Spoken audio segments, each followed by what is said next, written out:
Sa kapapasok lamang po na balita, mga Pinoy na pinadeport ng Saudi Arabia dumating na sa bansa. May live report ang aming kasama, si Eunice Samonte.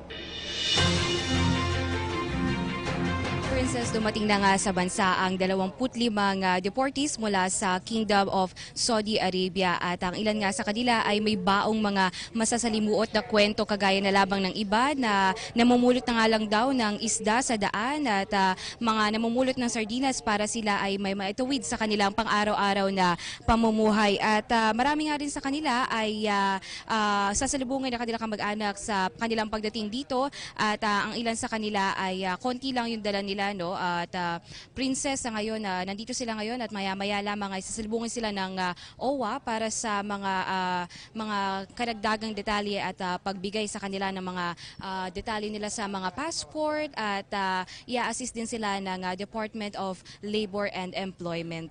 Narito rin nakausap din natin kanina ang ilan sa kanila katulad ni na Rainer Quintana. Ang ayon sa kanya siya ay napagbintangan lamang daw na may ginawang mali na ng kanyang amo kaya naman tumakas siya at ngayon na ay nandito siya ngayon at para makauwi na nga ng bansa. Karamihan sa kanila ay tuwang-tuwa na dahil nga sila ay nakarating na rin sa bansa matapos ang 1 hanggang 4 na taon na pagkakastay nga doon sa Saudi Arabia. Samantala bukas naman na inaasahan natin na darating ang 118 na mga overseas Filipino workers mula rin sa Riyadh, Saudi Arabia. Maya-maya lamang ay antabayanan natin ng kanilang mga detalye dahil sa ngayon sila ay kinukuha na ng detalye ng OWA.